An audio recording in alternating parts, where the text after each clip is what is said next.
예를 들어서 뭐 어느 사찰에 주지로 부임했다. 그러면 이제 신도들이 모여가지고 그 주지 스님이 경력이 뭔고, 학벌은 어떤고, 어디서 공부했는고, 수행은 어디서 했는고, 선방은 얼마나 다녔는고, 이런 걸 생각할 거 아니겠습니까? 우리 상식하고 똑같아요. 그래, 은염청이라 속으로 생각하는 거예요. 부처님이란 분이 도대체 속속들이 우리가 따져보면 어떤 분일까? 이런 내용이 이제 이 속에 들어있습니다. 그 중에서도 이제 내용별로 이제 분류하면 덕용원만이라, 부처님의 덕의 작용이 원만하다.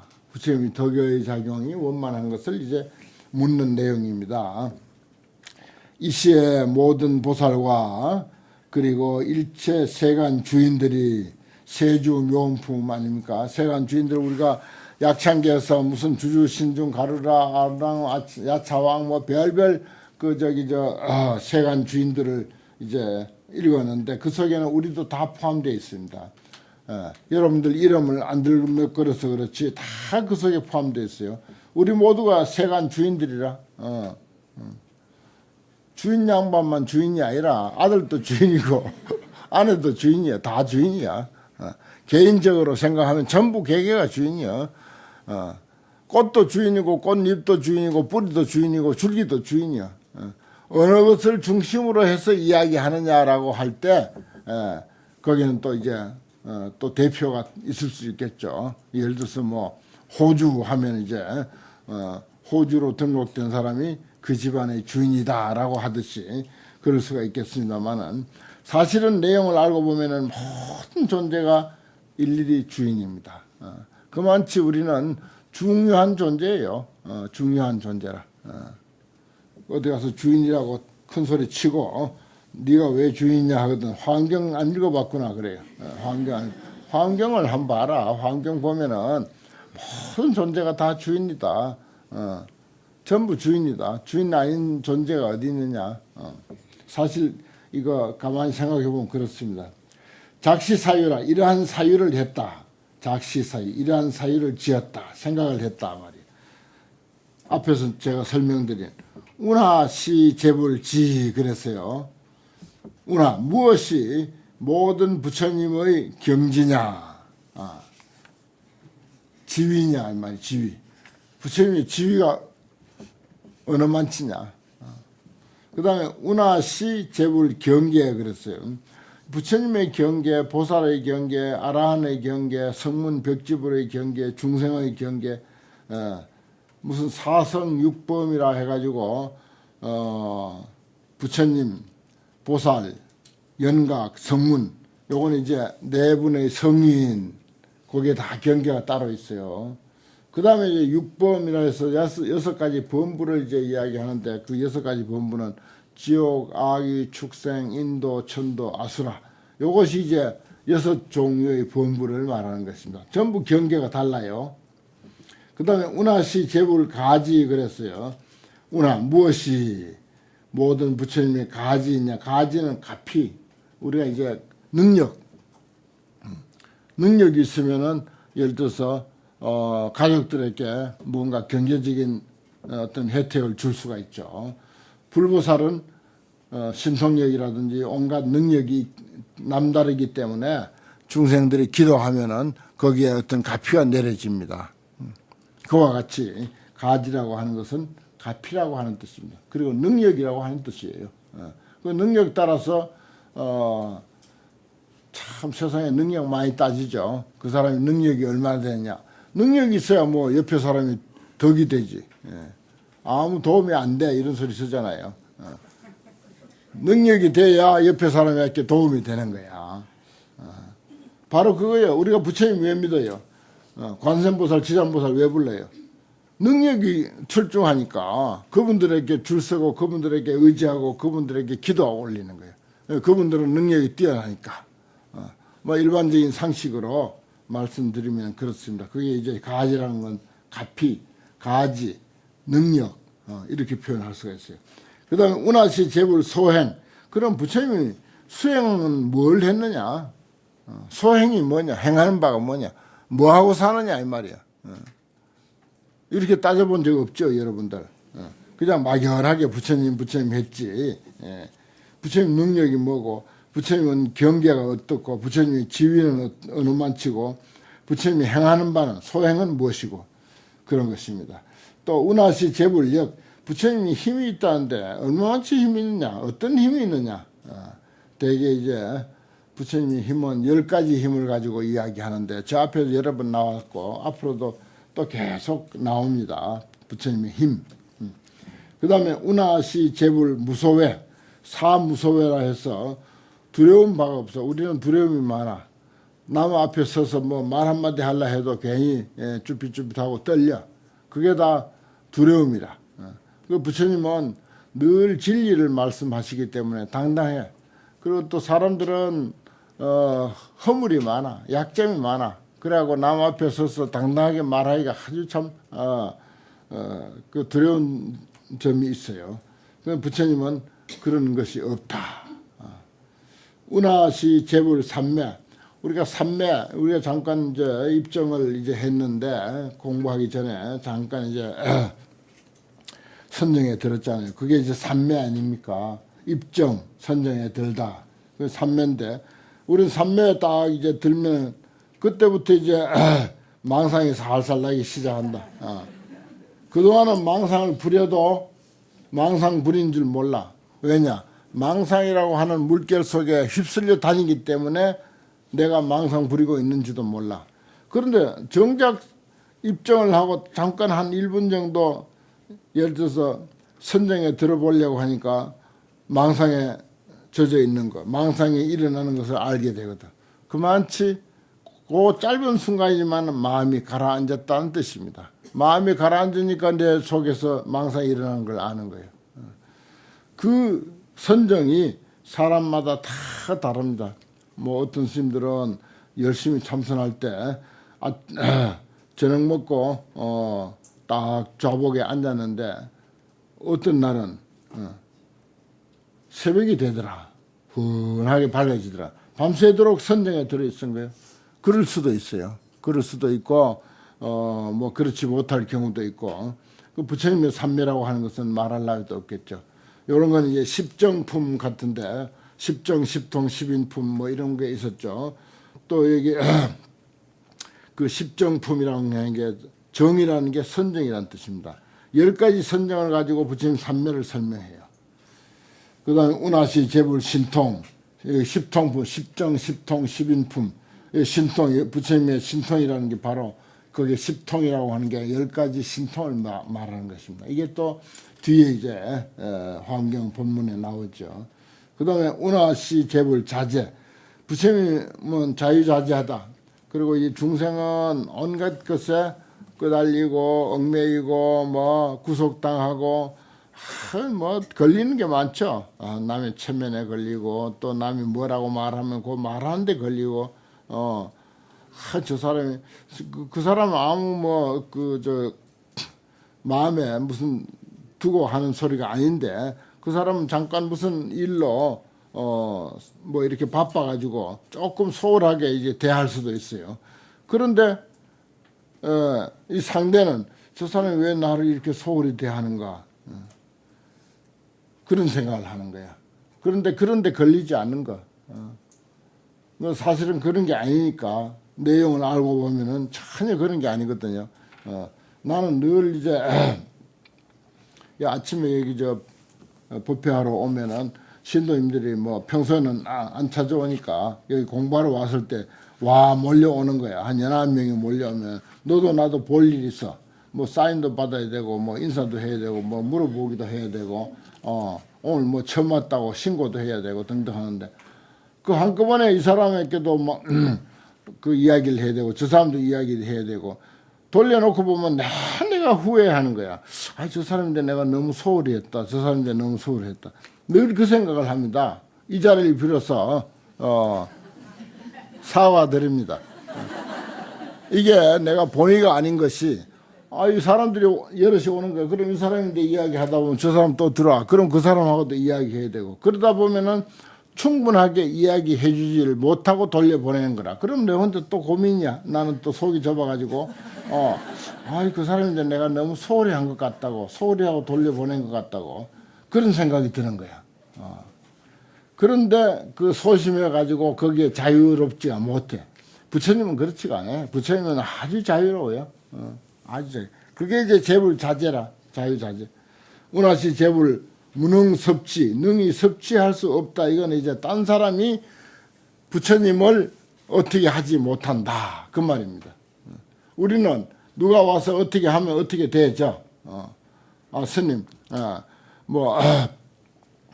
이러이러한 일이 있으니까 어디 좀 갑시다. 어디 좀 뭘 해주십시오. 그러면은 어쩔 수 없이 거기에 끌려갈 수밖에 없어. 모든 사람은 다 그래. 근데 부처님은 안 그래. 부처님은 당신 주뜻대로 살아. 당신 뜻대로, 당신 주장대로 산다고요. 섭취당하지 않아. 포섭할 섭자에다가 취할 취자잖아요. 포섭해서 취할 수가 없어, 부처님은. 부처님이 중생 말 잘 듣지. 듣지만은 들어도 듣는 게 아니야. 당신 살궁리 다 하고 중생 말 다 듣고 그런 거지. 우리는 어디 한번 끄달리기 시작하면 그걸로 끝이라 그만. 정신없어요. 그래가지고 여러 가지 문제가 많이 생기고 그렇죠. 요게 이제 가장 중요한 부처님의 그 덕의 작용이 원만함을 이제 생각으로 세간 주인들과 보살들이 생각으로 물은 거예요. 참 정의가 잘 됐어요. 다시 한번 보면 운하시 재불지, 지위, 경계, 가지, 능력, 소행, 행하신 바, 그 다음에 재불력, 힘, 부처님의 힘이 무엇일까? 운하시 재불 무소해. 부처님은 왜 그래 두려움이 없을까? 어떤 점이 두려움이 없습니까? 그 다음에 부처님의 삼매, 그 다음에 신통, 자제, 그 다음에 무능섭치. 아무도 그를 어떻게 하지 못하는 일. 그렇습니다. 여기 이제 10가지예요. 그 다음에 이제 최상현저라 그랬어요. 현저. 최상이 그 모습이 환하게 이제 드러나는데 대충 봐가지고는 안 돼. 대충 우리가 유한으로 보는 가지고 부처님 안다고 할 수가 없어요. 우리가 32상 80종호를 엄필칭 이야기하지만은 그 제대로 알지 못하잖아요. 제대로 알지 못하는 거라. 처음에 보면 운하시 재불 안이 됐어요. 무엇이 부처님의 눈이냐? 내가 눈 한 가지는 설명해 드릴 수 있어. 안장유학이라 부처님은 푸른 연꽃과 같이 생긴 눈을 가졌다 그랬어요. 눈 형태. 이건 뭐 형식상의 눈을 말하는 건 물론 아니에요. 그러나 이제 얼굴에 있는 눈을 가지고 말씀을 드리면은 인도에는 푸른 연꽃이 있어요. 푸른 연꽃은 좁고 깁니다. 우리나라는 배경이나 홍련이나 보면은 이렇게 둥글죠. 잎이 조금 이렇게 짧고 그런데 그 인도에 있는 푸른 연은 아주 길고 좁고 길어요. 그 부처님 눈은 좁고 길잖아요. 좁고 길면은 관상학에서 안장유학이라 그래요. 안장. 눈이 길면은 학문이 있다. 그 사람 공부 잘할 사람이다 그래요. 그래 이제 그 관상학의 용어인데 그것만이 아니겠죠. 운하시 재불안. 무엇이 부처님의 눈인가? 안목을 말하는 거겠죠. 안목. 운하시 재불이. 무엇이 부처님의 귀냐? 무엇을 듣느냐? 부처님은 소리 없는 소리까지도 들어. 우리는 법문도 제대로 못 알아들어. 그 비방하는 소리는 또 잘 듣지 또. 비방하는 소리는 잘 듣고 아주 그 금방 그냥 반응을 하죠. 그런 건 못 들어도 되는데 사실은. 비방하는 소리는 못 들어도 돼요. 운하시 재불 비, 코. 운하시 재불 설, 혀. 부처님의 혀는 어떤가? 운하시 재불 신, 운하시 재불 의, 생각은 어떤가? 운하시 재불 신광. 그래서 몸에서 나는 빛, 몸에서 나는 빛은 도대체 어떤 거냐? 또 운하시 재불 광명. 부처님이 뭐 광명을 놓았다. 광명 놓는 이야기가 너무 많죠. 광명각품, 문명품. 그렇잖아요. 우리가 외운 그 약창기에 보면 광명으로 깨닫게 하는 그런 그 내용이 광명각품이야. 여기서 이제 부처님의 광명을 이렇게 이제 부처님 광명 많이 들어오긴 했는데 그래도 좀 본격적인 부처님의 광명에 대해서 알고 싶다. 그런 뜻이죠. 그 다음에 운하시 재불성, 부처님의 음성은 어떤가? 운하시 재불지, 부처님의 지혜는 또 어떠한가? 유언세존 오지 원하옵노니 세존께서는 애민 아등하사 우리들을 애민히 여기서 불쌍히 여기고 가련하게 여겨서 계시 연설하소서. 열어 보이고 연설해 주십시오. 이렇게 이제 이야기를 합니다. 그게 이제 1차 20가지 질문이에요. 그 다음에 또 20가지 질문이 또 나옵니다.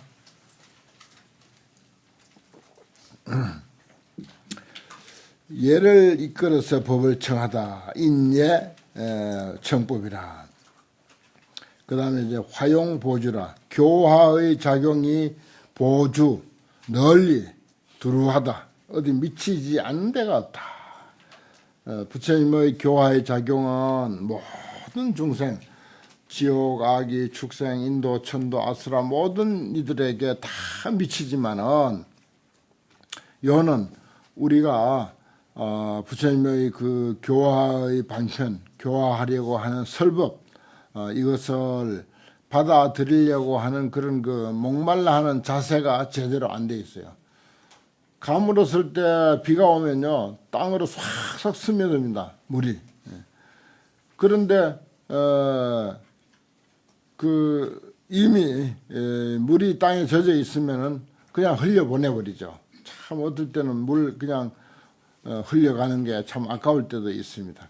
그와 같이 부처님의 가르침, 진리의 가르침도 정말 보주 널리 두루하지만은 우리가 받아들일 만한 그런 그 자세가 아직 제대로 갖춰져 있지 않아서 다 흘려보내죠. 내가 이제 환경 강의를 하면서 뭐 하루에 1시간 반 하는데 다 흘려보내고 한 구절만 취해도 좋다, 한 구절만 건져도 좋다, 이런 말을 가끔 잘 하잖아요. 사실 그렇기도 하고 한 구절만 잘 건져도 큰 소득입니다. 그러나 이제 다 건질 수 있으면 더욱 좋죠. 그래서 이제 말하자면 가랑비가 와도 그릇이 반듯하게 이렇게 놓여 있으면은 시간이 가면은 거기에 물이 고이게 돼 있고, 폭우가 내려도 그릇이 엎어져 있으면은 그 물 한 방울 안 고이거든요. 부처님의 법문이 폭우처럼 쏟아붓는다 하더라도 우리의 그릇이, 각자의 그릇이 엎어져 있으면은 그게 한 방울 물도 고이지 않는다. 그 아주 참 중요한 교훈입니다. 그래서 뭐라고? 우보 익생 만허공 중생수기 등리, 중생은 그릇 따라서 이익을 얻는다. 내 그릇이 삐뚤어지게 놓여 있는가, 반듯하게 놓여 있는가, 그릇이 큰가 작은가, 항상 내 자신을 어떻게 관리해 나가느냐, 거기에 달려 있는 것입니다. 화용보주라는 게 그런 뜻이에요. 그 다음에 또 10가지 질문인데, 우 시방 세계해와 세계해의 일체 보살이 시방 세계 바다와 같은 넓고 넓은 그런 거 세계 일체 제물이 계위제 보살하사 모든 보살들을 위하사 설 세계해와 세계. 화엄경에는 화장세계가 나와요. 화장세계. 어마어마한 세계 이야기가 나옵니다. 좀 있으면. 그게 이제 환경 본론에 들어가면 이제 화장세계 뭐죠? 세유묘음 열애상 보현삼매 세계성 화장세계 노사나, 이제 얼마 안 남았네요. 좀 있으면 화장세계 나옵니다. 그 다음에 중생해, 부처님이 보신 중생의 어떤 그 내용들. 그 다음에 법계 알립해, 법계가 모든 그 우주 법계가 그렇게 알립되어 있는 것, 그렇게 성립되어 있는 거, 알립이라 말은 성립이라고 하는 뜻이나 비슷합니다. 세계가 그렇게 성립되어 있는 것. 왜 바다 해자를 썼느냐? 바다처럼 넓다 이 말입니다. 한두 가지가 아니고 끝없이 펼쳐져 있기 때문에 해자를 넣습니다. 그 다음 불해, 부처님의 바다, 부처님의 바람일해, 불바람일해, 부처님의 바람일. 우리도 각자 바람일을 다 가지고 있습니다. 바람일을 가지고 있는데 주바람일 있고 조바람일이 있고 그래요.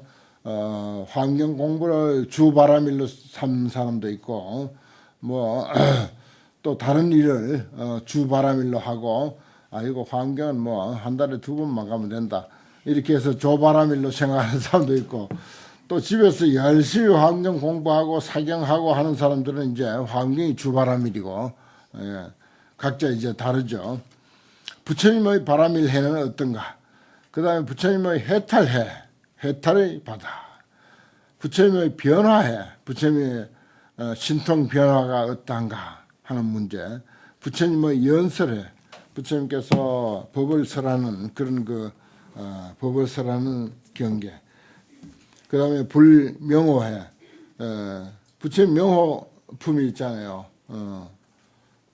명호품이 얼마 있으면 이제 나와요. 부처님 명호가 무수한 부처님 명호가 나옵니다. 여러분들도 이름 많이 가지세요. 많이 가질수록 좋아요. 추사 선생도 호가 200개가 된다든가 무슨 300개가 된다든가 한 번 쓰고 많은 호도 있고 그래요. 글 하나 쓰고 문득 생각날 때 이 글에는 내가 이름을 뭐라고 써야 되겠다. 그래가지고 한 번 딱 쓰고 그리고 많은 호도 있고 그렇습니다. 그 다음에 불수량해 부처님의 수명은 얼마인가 라고 하는 것과 그 다음에 인덕심광이라 인의 덕이 심광하다. 인이라고 하는 말은 씨앗이란 말이죠. 씨앗 원인. 부처님은 어떤 원인 어떤 씨앗을 심었기에 저와 같이 위대한 인격자로 태양처럼 저렇게 우리 인간 세상에 저렇게 밝게 떠오르는가 그런 내용. 그래서 이제 인덕심광 인의 덕이 깊고 넓다 그랬어요. 인덕심광이라 인의 덕이 넓고 깊다. 그 일체 보살 서원해. 이건 이제 부처님이 보살로 있을 때 원력을 어떻게 가졌느냐. 그와 같이 모든 보살은 일체 보살은 역시 그와 같은 서원을 갖고 있습니다. 그 서원이 얼마나 크냐, 얼마나 훌륭하냐, 내용이 다른 사람에게 얼마나 보탬이 되는 서원을 갖느냐에 따라서 그 사람의 인격의 그 크기와 무게가 달라지는 거죠. 그래서 일체 보살의 서원 바다와 일체 보살의 발취 바다와 발취라고 하는 말은 어디에 나아가는 거예요.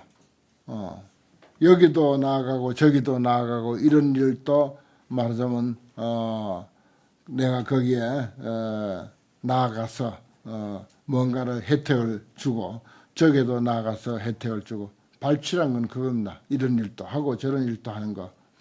그 다음에 일체보살의 조도회와 이건 이제 조도라고 하는 것은 근본 도는 한마음이라면 그 우리 한마음을 말하자면 드러내고 한마음의 어떤 덕을 자유자재로 펼쳐 보이려면 그 도를 돕는 어떤 보조적인 그런 방법이 필요해요. 보조적인 방법. 예를 들어서 내가 기도를 열심히 하지만은 이제 관음 기도도 하고 무슨 기도도 하고 뭐 온갖 그 기도가 잘 되도록 하기 위한 보조적인 게 또 있지 않습니까? 이런 것을 모두 조도라 그래요. 또 이제 37조도품이라 해가지고 근본 불교에서는 또 아주 복잡한 그런 교리가 또 있습니다. 그 다음에 일체보살 승해, 이건 가르침입니다. 승해라고 하는 말은 뭐 1승, 2승, 3승, 보살승, 그 다음에 뭐 불승, 성문승, 연각승, 이 승자 아닙니까? 왜 승자를 쓰느냐? 태우고 간다 이 말입니다. 내가 이러한 가르침을 펼쳐서 많은 사람들에게 이익을 준다. 그걸 이제 그 사람을 말하자면 태우고 저 언덕으로, 열반의 언덕으로 운반해 나른다 하는 그런 뜻을 가지고 있기 때문에 불법을 승이라 그래요. 탈승자를 씁니다. 그래서 이제 뭐 예를 들어서 자가용 같은 것은 뭐 혼자도 타기도 하고 둘도 타고 셋, 넷, 많이 타봐야 5명 타죠. 근데 버스는 어떻습니까? 한 40명, 50명 타잖아요. 기차는 몇백 명 타잖아요. 그와 같이 그 이제 스님들이 이제 뭘로 그 어디서 이제 누가 오면은 뭘로 왔느냐 그러면 옛날에는 이제 그게 그런 걸 배워서 재밌어 가지고 이거 소승 타고 왔다 그래. 소승 타고 왔다 하면 택시 타고 왔다는 뜻이라 소승. 대승 타고 왔다 하면 버스 타고 왔다 그래. 이제 이런 것들을 생활하다 그렇게 이제 활용을 그래 잘 해요. 그래서 이제 불교는 무조건 사람을 태우고 가야 돼요. 무조건 사람을. 내가 배운 불교를 다른 사람들에게 조금이라도 관세음보살 불러봐라. 소원 성취된다 하고 그렇게라도 그 사람을 뭔가 소득을 줘야 돼. 그런데 우리가 이제 내가 늘 이제 생각하는 게 젊은 스님들이 이제 강원을 나와가지고 포교당을 열어서 불법을 세상에 전한다. 그럴 때 뭘 가지고 니는 전할래? 내가 그런 걸 잘 물어보거든요. 그 불교 부처님 역사에서 마성비구라고 하는 그 부처님 제자가 사리불하고 목걸이인 것 같은 부처님의 오른팔 왼팔과 같은 그런 제자야. 그 가장 뛰어난 제자가 사리불하고 목걸이야. 그 두 제자를 감동시켜서 부처님에게로 귀하게 한 가르침이 있어. 그거 가지고 하면 된다고 내가 그 얘기를 잘 하거든요. 그 뭘 가지고 그렇게 가르쳤느냐? 인연돌이야, 인연돌이. 딴 거 아니야. 불교에서 제일 이야기 많이 하는 인연돌이. 연기법. 그 제법 종연생, 제법 종연멸, 아불대사문, 상작 여시설. 그 마성비구가 탁발을 하고 이렇게 지나가는데 그 사리불하고 목걸림이 보니까 참 점잖게 생겼거든. 그리고 참 교양이 있어 보이거든. 그리고 걸음걸이 하며 몸가짐하며 그 옷 매무새 하며 이런 것이 너무 품격이 있어 보여서 당신 도대체 어떤 사람이냐, 뭘 하는 사람이냐, 어떤 종교를 믿느냐 막 따지고 물었어요. 그러니까 나는 시달태자가 출가해가지고 수행을 해서 성도했는데 그분 제자다고. 그래 그분 뭘 가르치느냐 그러니까 나는 모른다고. 나 초보자가 돼서 모른다고. 절밥 몇 년 먹었는데 그것도 모르냐. 절밥 여러 해 먹었죠 모두들. 절에 수십 년 쫓아다녔잖아요. 그러면 안 된다는 거지. 그래서 자꾸 졸랐어. 이 저 사립을 하고 목걸이는 정말 알고잡이야. 제자들이 250명씩 있었으니까 벌써 그때.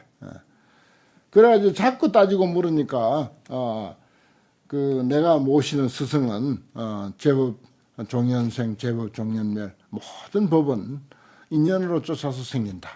그리고 모든 법은 인연으로 해서 소멸한다. 잘 되고 못 되고 전부 인연관계다 말이야. 전부 인과관계고 인연관계지 무슨 뭐 절대자가 있어서 이래라 해서 되고 저래라 해서 안 되고 그런 게 아니다 말이야. 이 세상이 생기는 것도 그렇고 나무가 말이지 저렇게 자라고 잎이 피고 열매가 맺고 또 낙엽 지고 다시 봄이 되면 이제 세상이 나고 하는 거 전부 그게 연기의 이치 아니냐. 그걸 우리 부처님께서는 아불대사문 큰 사문이라 그랬어요. 상작 여시설을 항상 그 인과 이야기를 그렇게 잘 하십니다. 연기를 깨달아 가지고 연기에 대한 불법 안에서 좋은 이야기 많아요. 너무 많은데 그 중에서 한 가지 딱 일반인들에게 한 가지 딱 소개할 만한 그런 거 이야기가 있다면 연기설입니다. 연기설. 그건 이제 인과설이라 해도 좋아요. 인과설 또는 연기설. 그 절에 그렇게 열심히 다니는데 절에 뭐가 그리 좋노 하거든. 잠깐 앉아봐. 내가 하나 가르쳐 줄게. 부처님은 많은 가르침이 있는데 그 중에서 한 가지만 맛배기로 한 가지만 보여주겠다. 모든 것은 인과 이치다. 네 얼굴이 왜 그렇게 생긴지 아냐? 네가 그렇게 그런 얼굴을 가지고 태어나도록 네가 전생에 그렇게 업을 그렇게 지었어. 그래서 네 얼굴이 그렇게 생긴 거야. 네 아들 공부 잘하지? 공부 열심히 했으니까 잘한 거 아니야. 뒤에는 이제 못하는 이야기도 다 이제 있겠지. 뒤에는 그 이치 하나만 가지고요 설명하면은 아주 최고예요. 그게. 그 마성비고도 그 얘기 가지고 설명한 거야. 그래가지고 그 기라성 같은 제자들을 귀시켰잖아. 사리불과 목걸려니 그 말 한마디에 그만 끔뻑 넘어가.